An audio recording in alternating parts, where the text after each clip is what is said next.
정의당은 이번에 청문위원회 포함이 안 됐는데요. 왜 그런 겁니까? 예. 지금 뭐 원내 정당들 수가 이렇게 지난 대선 전후에 늘어나면서 네.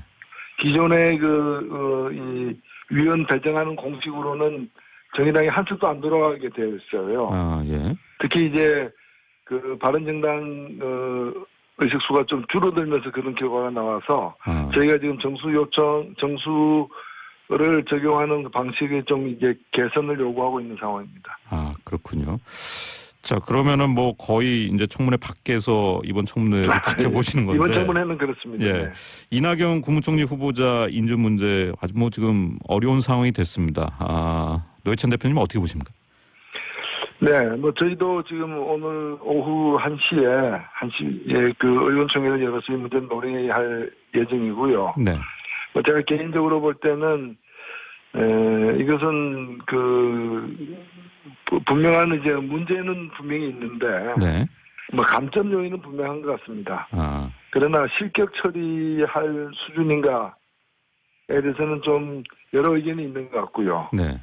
우리가 이제 뭐 교통법규와 관련한 중과실에 있어서도 과실의 경중에 따라서 과태료부터 면허 취소까지 여러 단계가 있지 않습니까?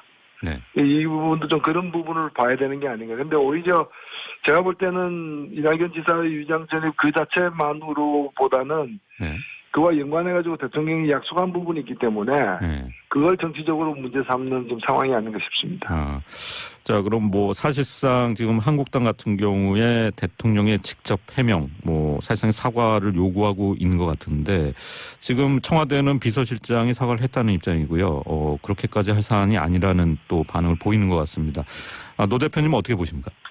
예, 좀 현실적으로 보자면은 네. 지금 이제 인사청문회가 시작되고 있는 상황 아닙니까? 총리부터 시작해서. 네. 앞으로 이제 20명 넘는 인사청문회 대상들이 사실 있는 겁니다.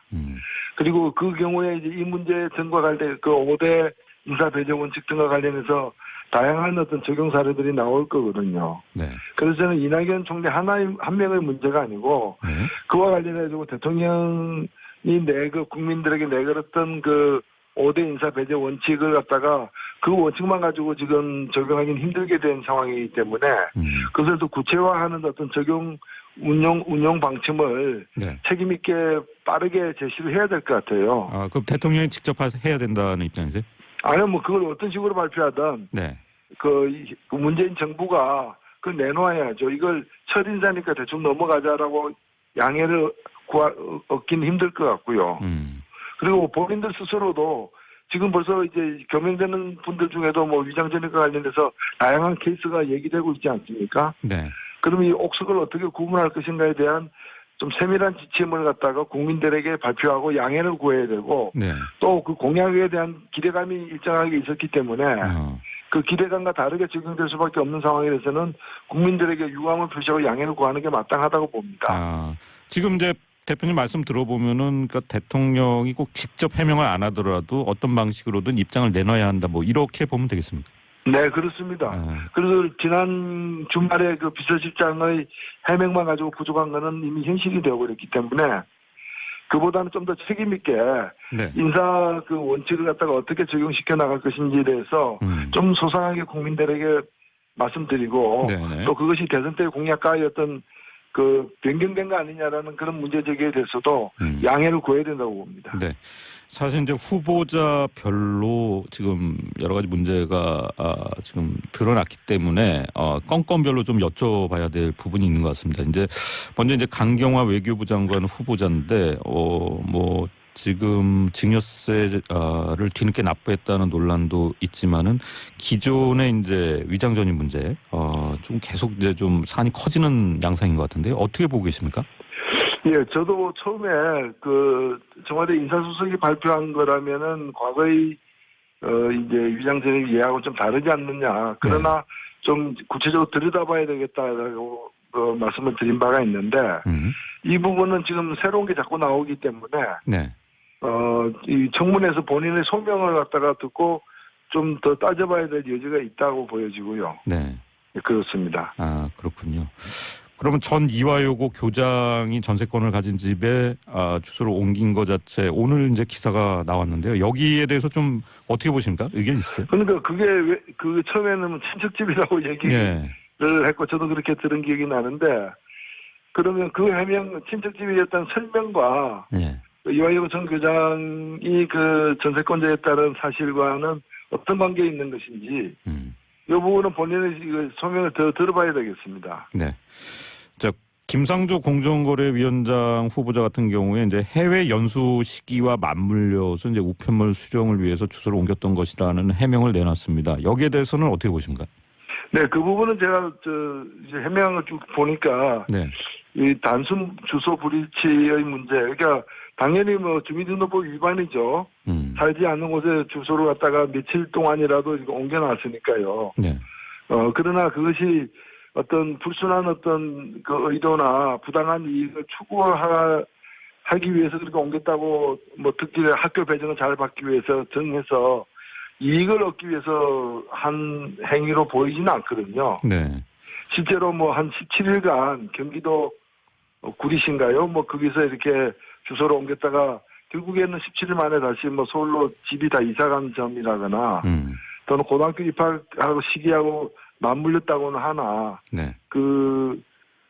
대치동에서 뭐 목동으로 가는 부분이라거나 하는 것들은 전후 사정을 볼 때 특별하게 하자가 있어 보이지는 않습니다. 그 사안에 대해서는 큰 하자가 없는 것 같다. 이런 입장을 보시는 거고요.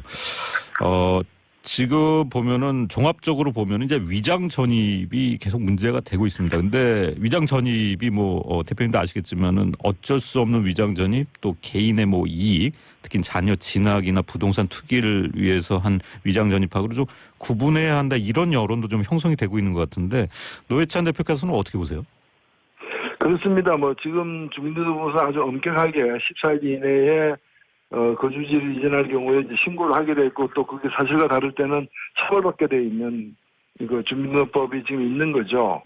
그래서 어떤 사유라도 하여튼 이 부분에 이제 접촉이 되면은 처벌을 받게 돼 있는데 그 처벌도 보면은 과태료부터 시작해서 그 또 엄한 처벌 벌금까지 이렇게 다 나와 있거든요.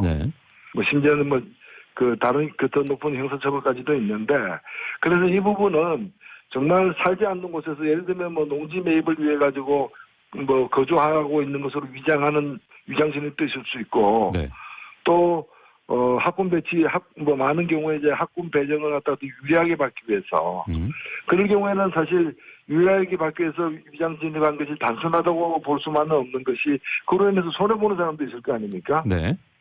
그렇기 때문에 경중을 갖다가 분명히 좀 따져야 된다고 보고요.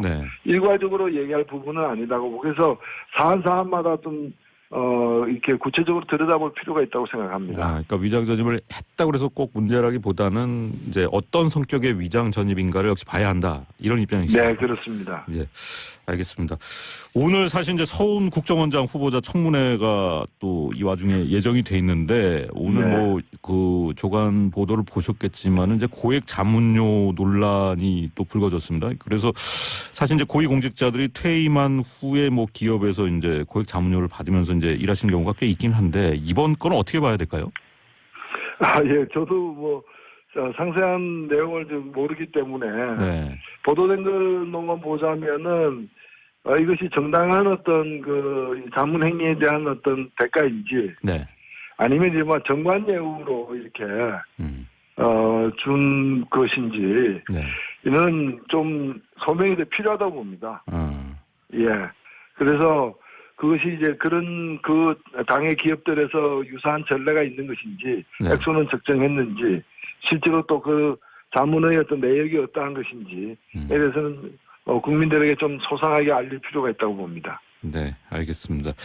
자, 전반적으로 문재인 정부가 지금까지 좀 일종의 허니문 기간이었는데 이번 내각 인선 과정을 계기로 상당히 좀 어려움을 겪게 된 것 같습니다. 이번에 이 내각 인선 자체는 뭐 처음에 면면이 발표될 때는 저 참신하다는 얘기도 많이 나왔는데 결과적으로는 굉장히 좀 혼란하게 됐는데요. 지금 국회는 어떻게 끌어가야 된다고 보십니까?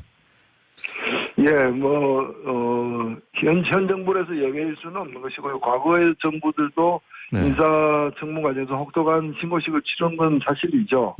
다만 이제 현 정부 같은 경우에는 이 인수위 기간이 없이 바로 이렇게 국무총리 내정자 등을 임명하면서 네. 예를 들면 이런 걸 갖다가 이제 조사할 수 있는 어떤 부서 같은 게 마련되지 않은 속에서 나름대로 조사는 했겠지만 그런 이러저러한 허점들이 드러나는 거는 좀 불가피한 지점도 있는 것 같습니다. 그래서 국회에서는 이 인사청문회가 정권이 바뀔 때마다 이렇게 뭐 내로불람식으로 이렇게 고무줄 잣대를 쓸 수도 없는 것이고 하기 때문에 네. 오히려 이걸 계기로 해서 여야가 누구에게도 공이 같이 적용될 수 있는 그런 이제 인사와 관련된 이제 검열 기준을 갖다가 네. 사회적으로 정치적으로 합의하고 사회적으로 국민적으로 좀 합의하는 좀 그런 계기가 된다면은 오히려 우리는 이 과정에서 뭔가를 하나 한 단계 또 진전을 위한 또 성과를 얻는 게 되지 않을까 그런 기대도 갖고 네. 있습니다. 구체적으로 이제 가장 지금 중요한 부분이 총리 후보자인데 이낙연 총리 후보자 인준 어떻게 될 걸로 예상하십니까? 제가 이번 정부가 그냥 출범한 정부가 아니라 이제 현직 대통령이 이제 탄핵되는 그런 속에서 출범한 정부이기 때문에 네. 이제 새로운 정치를 바라는 국민들이 많기 때문에 따질 건 엄격하게 따져야 되겠지만은 여야가 그냥 이제 정치적인 어떤 공격을 위한 공격을 하는 일들도 좀 한편으로 지양되는 그런 새 정치가 보여져야 되지 않겠는가. 네. 저는 이 낙마해야 될 어떤 분명한 사유가 있지 않는다면은 이 문제는 이 문제대로 임명 제청에 대한 이제 동의는 처리를 하되 네. 이 과정에서 이제 대통령의 공약이 문제가 된 부분에 있어서는 그 공약을 더 구체화해서 제시하면서 국민들의 청와대가 국민들의 이제 동의를 얻고 양해를 구하는 그런 과정이 수반돼야 된다고 봅니다. 네. 그러니까 공격을 위한 공격을 하는 경향이 좀 있다라고 느끼시는 건가요? 지금 이낙연 총리 후보자 같은 경우에는? 아니 이거는 그 과거에도 그렇고 지금도 그렇고 네. 어떤 건수가 생기면은 경중에 관계없이 이제 공격을 하는 관행이 있어왔고 지금도 그런 측면도 있다고 봅니다. 네. 저는 그러나 물론 아무 문제가 없는데 이 지금 소동이 벌어진 건 아니지 않습니까? 알겠습니다. 예. 다만 이제 경중은 가리자 옥수건 구분하자는 것이죠. 예, 알겠습니다. 오늘 아침 말씀 감사합니다. 네, 감사합니다. 네, 지금까지 정의당 노회찬 원내대표와 얘기 나눠봤습니다.